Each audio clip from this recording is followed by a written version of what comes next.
Sir, पहले तो मैं आपको बताता हूँ, मेरा नाम अफसर शाह है। हम लोग एक क्राइम ब्यूरो इन्वेस्टिगेशन ट्रस्ट करके एक एक ट्रस्ट है जिसमें बहुत सारे लोग इसमें काम करते हैं। और देश में हो रहे जैसे आम आदमी को जो जो आम आदमी को परेशानियां हैं, जैसे IRCTC ई टिकटिंग का मामला है, तो ई टिकटिंग पे 2 साल से हम काम कर रहे हैं। और 2 साल में हमने ये देखा कि कई लोगों का सहयोग लिया और उससे सारी रिपोर्ट ली। और हमने मुंबई से लेके दिल्ली तक सभी डिपार्टमेंट को almost, Delhi CBI, Bengaluru CBI, Mumbai CBI और rapid action force railway police को, मुंबई कमिश्नर को, तो होम मिनिस्ट्री को, प्रेसिडेंट ऑफ इंडिया को, सभी को इसका एक्नॉलेजमेंट दिया है। उसके बाद में हमें जो जो लेटर आए हैं, जैसे जैसे कि हमें एक क्राइम ब्रांच मुंबई से प्रॉपर्टी सेल से आया है। आज मैं खुद स्टेटमेंट दे के आया हूं और उसमें उन्होंने आश्वासन दिया है कि सर ये बहुत जल्द इस पे कार्रवाई की जाएगी, क्योंकि होम मिनिस्ट्री ने मुंबई कमिश्नर को लेटर भेजा है और उन्होंने कहा कि इस पे पूरी जांच की जाए और हमने इसकी जांच की मांग की है। तो इसमें जो मेन एक्यूज्ड है, ये पूरा सिंडिकेट चलाते हैं और ये इनका सिंडिकेट पूरे लाखों करोड़ों रुपए लोगों में फैला हुआ है पूरे इंडिया में। मेन सॉफ्टवेयर डेवलपर है ये 4 लोग हैं लगभग। एक बंदे का नाम है शमशेर, एक बंदे का नाम है सलमान, जो मेन सॉफ्टवेयर डेवलपर है। उसका फोटो है मेरे पास में। शमशेर आलम, ये जो सलमान है वो ये है, ये सलमान है। ये 2010 से लेके और अभी तक का इसका रिकॉर्ड है और कई मामलों में अजमेर पुलिस, अजमेर RPF, ऐसे कई, Lucknow cyber crime, UP STF, बहुत से जगहों पे इसके खिलाफ विभिन्न अपराध का केस दर्ज है। इसका एक्नॉलेजमेंट हमने सभी जगहों पे भेजा है, यहाँ तक कि महाराष्ट्र के मुख्यमंत्री को भी भेजा है, सचिव को भी भेजा है। लेकिन इस पे कार्रवाई थोड़ी ढीली पड़ रही है, लेकिन कार्रवाई चालू है।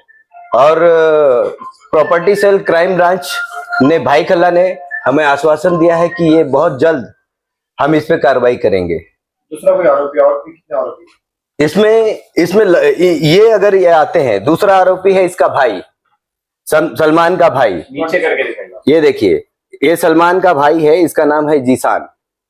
ये बंदा हर हफ्ते बैंकॉक जाता है, हफ्ते 15 दिन में बैंकॉक जाता है और वहां पे जो है ना, ये वहां से ये ब्लैक करके कुछ ऐसा सॉफ्टवेयर का नाम है, ये खरीदता है और ये खरीद के ना पूरा ये मॉडिफाई करता है और उसके बाद सलमान इसको मार्केट में सर्वाइव करता है। सलमान के यूजर्स कम से कम लाखों में हैं और सलमान के सिंडिकेट को ऑपरेट करने वाला शमशेर है। आप जिस पर आरोप लगाए, किस तरीके का सिंडिकेट ये लोग भारत में चला रहे हैं? सिंडिकेट ऐसा है कि ये लोग ऐप डेवलप करते हैं। हर 15 दिन में, जब से हमने कार्रवाई शुरू की है, इस पे कंप्लेन देना शुरू किया है, तब से ये 15 दिन में, 20 दिन में ये अपने ऐप को बंद कर देते हैं, एकदम बंद कर देते हैं। दूसरे नए ऐप को डेवलप करते हैं और मार्केट में फिर से लेके आते हैं। क्या लेकर ये आपके गूगल पे सर्च करोगे तत्काल टिकट सॉफ्टवेयर ऐप, आपको लाखों ऐप मिल जाएंगे। आपको नेक्सस मिलेगा, तेज मिलेगा, गदर मिलेगा, विंजिप मिलेगा, ऐसे इनके नाम है सॉफ्टवेयर के, बहुत सारे नाम है। ये सारे सिंडिकेट के सबसे बड़े माफिया यही हैं, क्योंकि इन्होंने ही पूरा डेवलप किया है पूरे इंडिया में। बेंगलोर से लेके पूरे इंडिया में जितने जगह पे चल रहा है, ये पूरा ऑपरेट करने वाले यही लोग हैं। CBI की चार्जशीट में 22 एक्यूज्ड दिखाया है। 2015 की CBI की, बेंगलुरु CBI चार्जशीट में 22 एक्यूज्ड दिखाया है, लेकिन ये अभी तक जो पिछले थे उनके ऊपर गवर्नमेंट ने कार्रवाई की, रेलवे ने कार्रवाई की, CBI ने कार्रवाई की, कई लोगों के प्रॉपर्टी जब्त की, लेकिन ये 4 लोग बेल पे बाहर हैं। कितने लोग इसमें शामिल है और ये कितने आईडी, इनके सिंडिकेट हजारों की संख्या में है। कितने आईडी ब्लॉक हुए, कितने लोग, कितने करोड़ का घोटाला है? अभी रिसेंटली 3-4 महीना पहले जब एक मेल किया गया था हमारी तरफ से, हमारी टीमों की तरफ से, तो रेलवे ने 2.5 करोड़ आईडी ब्लॉक किया। तो पब्लिक को जो है थोड़ा राहत मिली और टिकट बुक होने शुरू हुए। और रेलवे ने काफी नए नियम लाए और नए नियम के साथ कई बदलाव किए। अब ये लोगों को दिक्कत हो रही है तो हमें धमकियां आ रही है। इससे नागरिकों को क्या नुकसान हुआ? नागरिकों को देश की सबसे बड़ी अर्थव्यवस्था कहलाने वाली, देश की, दुनिया की सबसे बड़ी रेल है इंडियन रेल। लाखों लोग सरवाइव करते हैं रोड डेली। सबसे ज्यादा रिवेन्यू कलेक्ट करने वाली भारतीय रेल है।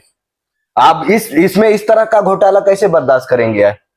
क्या इसकी जानकारी रेलवे विभाग को है क्या? मैंने बताया जैसे कि मैंने सबको एक्नॉलेजमेंट दिया है विथ लेटर। यहां तक कि उत्तर प्रदेश मुख्यमंत्री, महाराष्ट्र मुख्यमंत्री, मध्य प्रदेश मुख्यमंत्री, क्योंकि इनके सिंडिकेट पूरी इंडिया में चल रहे हैं, एक आदमी नहीं कर रहा है। जितने जो मीडियम एजेंट दुकान होते हैं वो एक दिन पहले नाम और आपका पता लिख लेते हैं, उम्र, और सेकेंड डे आपको तत्काल टिकट डबल रेट में मिलती है। ये तो आपको पता होगा। आपने कभी किसी को कभी डायरेक्ट वेबसाइट पे तत्काल टिकट मिली है? क्योंकि ये लोग एक अलग तरह का सॉफ्टवेयर डेवलप करते हैं। आप गूगल पे सर्च करोगे तो आपको दुनिया भर के सॉफ्टवेयर के नाम आ जाएंगे। उसकी एक फीस लगा के रखे हैं लोग, 3,000, 2,999। तो आपको मंथली का पैकेज देते हैं। आपके मोबाइल में आप उनका मंथली पैकेज करोगे तो ऐसे इनकी रिवेन्यू क्या है मालूम है आपको? ये इनके एक आदमी के 3,000 यूजर हैं। आप मल्टीप्लाई कर लीजिए, ये 600 करोड़ का घोटाला है एक साल का। सर, आपको किस तरीके की धमकी मिली है? मुझे जान से मारने की धमकी मिली है, हाथ पैर तोड़ने की धमकी मिली है, चैटिंग है। मैंने मुंबई कमिश्नर को कंप्लेन भी की है और मुंबई कमिश्नर ने प्रॉपर्टी सेल को ये केस दिया है। प्रॉपर्टी सेल इसकी जांच कर रही है। उन्होंने हमें आश्वासन दिया है, आज भी मैं गया था, उन्होंने आश्वासन दिया है कि सर इस पे हम पूरी तरह से संपूर्ण कार्रवाई करेंगे और इसकी जांच करेंगे। इस पर कितने दिन से आपने कार्रवाई मांग किया है? इसमें हम 2 साल से कार्रवाई कर रहे हैं।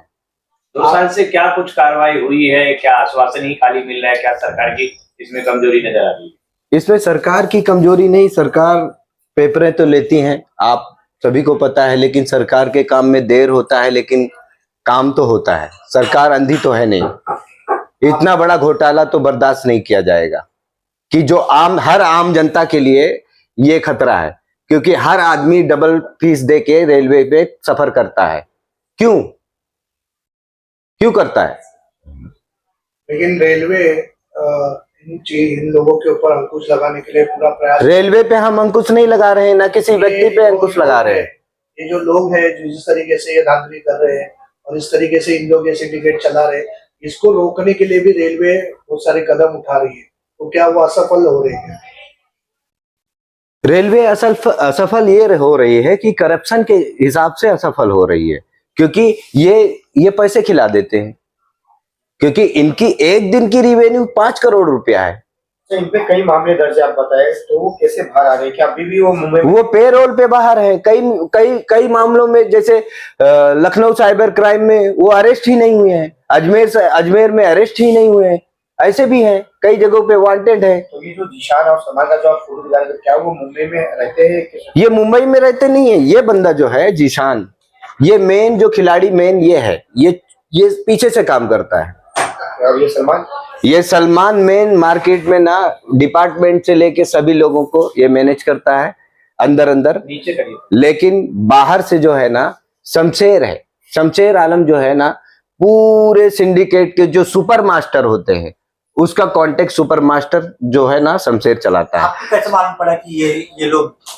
क्योंकि हमें इस तरह से मालूम पड़ा, क्योंकि हमने कई लोगों से कांटेक्ट किया, संपर्क किया, काफी मेहनत किया और हमने इसकी छानबीन की, क्योंकि हमारी एक ट्रस्ट है और हमारी ट्रस्ट जो है ना इसी पे काम करती है कि बड़े क्राइम जो पब्लिक यूनियन ऑफ इंडिया के खिलाफ जो भी जाता है उसके खिलाफ हम काम करते हैं। हमारी 6,000 से ज्यादा लोगों की यूनिट है। आप लोग इतने काम कर रहे हो फिर भी इस पे कार्रवाई क्यों नहीं? हमने सुप्रीम कोर्ट ऑफ इंडिया में पिटीशन भी इसकी सबमिट की है। अब supreme court of India, chief justice of India क्या आश्वासन देते हैं वो उसका इंतजार है हमें। अभी आप क्या चाहते हैं आगे आपकी क्या? हम चाहते हैं कि ये जो धमकियां आ रही हैं उनके ऊपर एफआईआर दर्ज किया जाए और उनको अरेस्ट किया जाए और उनकी प्रॉपर्टी की जांच की जाए, क्योंकि उनकी प्रॉपर्टी के पास में उनकी प्रॉपर्टी का मेरे पास साक्ष्य है। कम से कम मेरे पास 200 करोड़ की प्रॉपर्टी का साक्ष्य खाली सलमान का है। लेकिन आप खुद ही बोल रहे हैं कि वो सबको जेब में रखकर, इनका कौन सा बिजनेस है जेब में रख के? मतलब सबको साथ में लेकर ही उन लोग चल रहे हैं, तो फिर आपको न्याय कैसे मिलेगा? सबको साथ में अगर लेके चल रहे हैं तो न्याय मर थोड़ी ना गया है। सबको बोले तो पूरी दुनिया को तो लेके नहीं चल रहे हैं, पूरे भारत को। सिस्टम को ही लेके चल रहे हैं आप? सिस्टम में कोई तो होगा जो हमारी सुनवाई करेगा। आपको न्याय पे भरोसा है? न्याय पे हमें पूरा भरोसा है, क्योंकि न्याय सर्वोपरि है, उससे आगे कोई नहीं है। क्या ये धमकी के एफआईआर की मांग के लिए आपने पुलिस से मांग किया, अपने नजदीकी पुलिस स्टेशन? हमें आज आश्वासन दिया गया है कि हमें क्राइम ब्रांच, भाई कल्ला क्राइम ब्रांच प्रॉपर्टी सेल ने हमें आश्वासन दिया है कि आप अपने डीजीपी को, आप अपने डीसीपी को मिलिए और अपने इलाके के पुलिस स्टेशन में इनके खिलाफ एनसी दीजिए। आपने एनसी दी है क्या? सरकार, आपने एनसी दी है क्या? हम आज एनसी देने वाले हैं। सरकार से किस तरह की मांग करेगा? जी, सरकार से हम मांग करते हैं कि इनके खिलाफ, इनके जितने भी पूरे सिंडिकेट है, सबसे पहले तो इनके सारे खाते, इनकी प्रॉपर्टी, इनके सारी चीजों को, इनकी सारी चीजों की पूरी जांच की जाए। इनकी अर्निंग कहां से है, इनकी कौन सी कंपनी है, ये कहां से पैसा लाते हैं, ये बाहर कैसा विदेश फंडिंग कर रहे हैं, ये किस तरह का सिंडिकेट चला रहे हैं, इनके इतने बड़े नेटवर्क कैसे हैं, ये सरकार की जिम्मेवारी है, ये हमारी जिम्मेवारी नहीं है। हम तो सरकार तक हम अपनी बात पहुंचाना चाहते हैं। जिस तरह से आप मांग कर रहे हैं, छोटा मोटा घोटाला नहीं, ये बहुत बड़ा घोटाला हो सकता है। तो ये 600 करोड़ का पर ईयर का घोटाला है, वो मेरे पास उसका सबूत है और मैं पूरा साक्ष्य देने के लिए तैयार हूं। अगर कल आपको कुछ हो जाता है तो जिम्मेदार जिम्मेदार यही लोग होंगे, क्योंकि हमें धमकी आ रही है। ठीक है।